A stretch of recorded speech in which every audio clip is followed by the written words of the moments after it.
Assalamualaikum warahmatullahi wabarakatuh. Di video ini saya khusus buatkan untuk menjawab pertanyaan-pertanyaan para YouTuber pemula ya. Tolong simak baik-baik buat yang lainnya, siapa tahu aja ada yang mempunyai masalah seperti ini ya.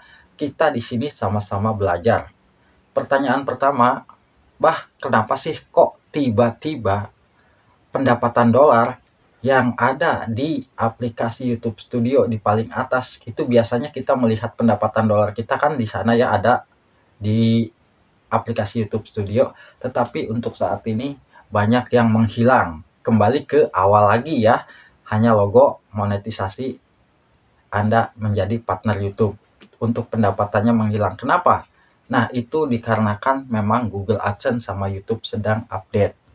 Dan jangan kaget kalau saat ini banyak channel yang tiba-tiba menghilang karena dihapus, dan pastinya bukan hanya channel yang dihapus, tapi Google AdSense-nya juga ikut dihapus karena beliau melanggar. Melanggar kenapa, Ya pastinya mereka itu mengakali untuk meningkatkan pendapatan dolar ya, seperti menggunakan VPN. Karena terdeteksi kok jumlah viewernya sekian, pendapatan dolarnya kok tinggi. Nah, jadi pihak Google AdSense merasa curiga. Jadi sementara ini banyak channel yang dihentikan. Jangan kaget, tapi semoga aja kita semua tidak melakukan hal seperti itu ya. Alangkah baiknya kita alami-alami aja lah. Pelan-pelan, sedikit demi sedikit, siapa tahu menjadi bukit ya. Daripada kita pingin langsung gede, tapi tiba-tiba dihentikan, sangat disayangkan.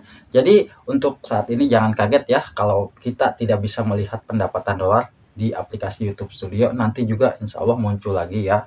Nah, itu pertanyaan pertama. Dan yang kedua, berapa video sih kita sehari upload video sebaiknya untuk bisa mendapatkan rekomendasi dari pihak YouTube? Nah, itu masalah upload video tergantung isi kontennya ya. Ingat, tergantung isi kontennya. Kalau mungkin konten kita tentang masak, tentang mukbang, tentang mancing, sebetulnya YouTube itu tidak melihat seberapa banyak kita upload video untuk mendapatkan rekomendasi, tetapi bagaimana YouTube itu melihat walaupun kita upload video sehari satu, tapi video kita performanya bagus nih, dari durasi tonton bagus, rasio klik tayang bagus, dan penayangannya bagus, nanti juga akan terus direkomendasikan. Tapi kalau kita upload videonya misalkan 3, 4, performanya buruk, itu tetap tidak akan direkomendasikan. Alangkah baiknya walaupun kita upload video sehari satu, tapi video tersebut bisa bagus durasi tontonnya, penayangan, dan rasio klik. Nah, kalau memang YouTube itu memang membatasi ya sehari kita upload video berapa, kita coba apabila kita sanggup sehari upload video 15 video, itu memang YouTube mempersilahkan kita upload video 15 video. Dan setelah 15 video kita tidak bisa lagi upload ya, batasannya mungkin hanya 15 video. Tapi tidak mungkin kita sebagai konten kreator sanggup upload video sehari 15 video. Kalau konten panjang, mungkin kalau video short ada ya. Kalau konten panjang saya belum pernah melihat sehari upload video 15 video. Nah, tapi intinya buat sahabatku, untuk video kita bisa mendapatkan rekomendasi, ya walaupun kita upload video 2 hari sekali misalkan ya, tapi di saat kita upload video tersebut performanya bagus, itu tentu saja akan mendapatkan rekomendasi. Kenapa saya sering menyarankan, yuk di saat kita sesama YouTuber pemula saling support dan tonton video kawan-kawan kita dengan durasi bagus, supaya video kawan kita bisa bagus durasi tontonnya, dan mereka pun akan membalas dengan baik menonton video kita dengan durasi yang bagus. Nah, intinya yang kedua pertanyaan tadi ya, untuk video kita bisa mendapatkan rekomendasi, kita tidak perlu banyak-banyak upload video, tapi walaupun kita sehari satu, itu video performanya bagus akan mendapatkan rekomendasi. Nah, itu yang kedua. Lalu untuk yang ketiga, di saat saya upload video, tetapi tiba-tiba video tersebut ada muncul klaim hak cipta. Sedangkan jelas-jelas itu video-video original dan saya tidak tahu di mana klaim hak ciptanya.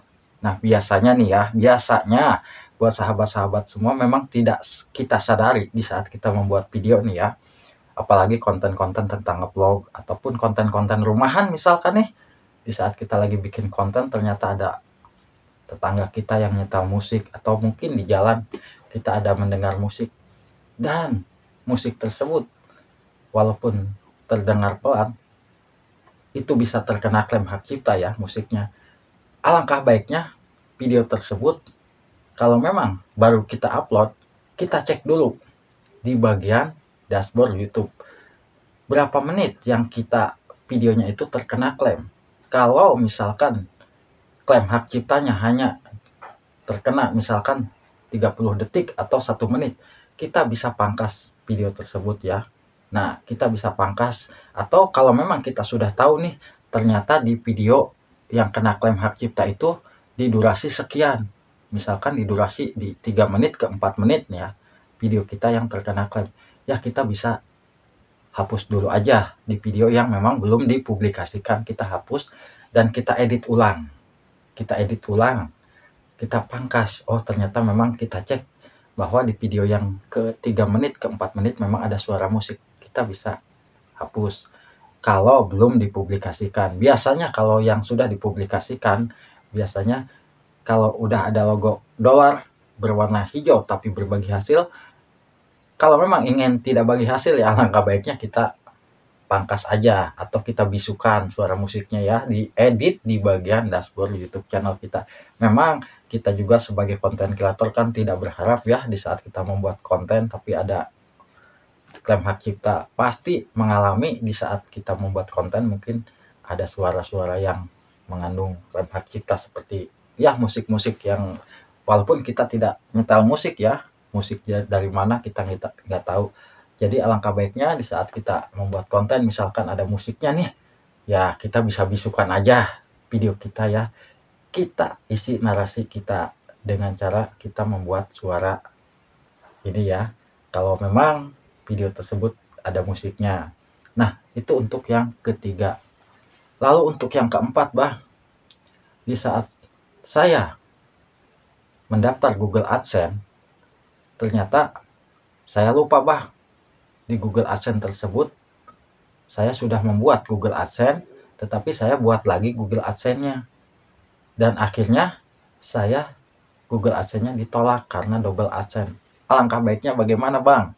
Ya pastinya alangkah baiknya untuk lebih amannya kita pindahkan dulu akun YouTube kita ke HP yang lain. Nah, di HP yang lain kita buat akun AdSense yang baru tapi menggunakan data-data yang berbeda. Misalkan nih KTP kita yang dipakai udah dipakai nih, kita pakai KTP yang lain. Jangan menggunakan KTP yang sudah kita gunakan, pakai KTP yang lain untuk membuat akun AdSense yang baru. Nah, dari situ kita nanti kaitkan ke akun AdSense yang baru kita buat ya. Jadi, nah dari situlah kita bisa aman, Google AdSense-nya bisa lolos ya. Nah, mungkin hanya itu yang saya bagikan untuk kali ini. Kita sama-sama belajar. Barangkali ada yang mempunyai masalah yang lain mungkin ya di YouTube ataupun ada permasalahan silakan tanyakan aja di kolom komentar dan suatu saat nanti mungkin saya baca ya. Kadang-kadang saya juga ngebacanya kadang-kadang 2 hari sekali, 3 hari sekali karena nggak ada waktu ya. Terkadang saya di kolom komentar hanya ngasih love, hanya ngasih love, hanya ngasih love. Kenapa? Karena saya kalau balas itu mungkin waktunya terlalu panjang, saya nggak keburu ya, makanya saya cuma kasih love, saya buka kontennya, apakah ada konten baru, kalau konten baru ada saya tonton, itu aja kalau saya. Jadi intinya hanya 4 itu ya yang mungkin untuk saat ini yang saya jawab ya. Buat sahabat-sahabatku barangkali ada yang mempunyai masalah seperti itu, nah silahkan. Dan mungkin ada satu lagi nih, saya mempunyai 2 channel dan di saat 2 channel ini, yang satu channel ini saya mau tidak aktif karena saya nggak ada waktu. Apakah bisa, Bang, video-video ini saya ambil untuk diupload ke channel yang aktif? Nah, kalau video yang sudah dipublikasikan dan datanya sudah ada di YouTube, itu bisa jadi ya konten kita nanti terkena konten berulang karena atau konten digunakan ulang. Alangkah baiknya ya janganlah. Kalaupun kita mau ya bisa saja kita ambil, tapi kita bisa mengeditnya ya. Semoga bisa bermanfaat. Kalau memang kita tidak bisa mengeditnya ya jangan kalau menurut Abah ya. Dan hanya itu yang bisa saya sampaikan. Wassalamualaikum warahmatullahi wabarakatuh.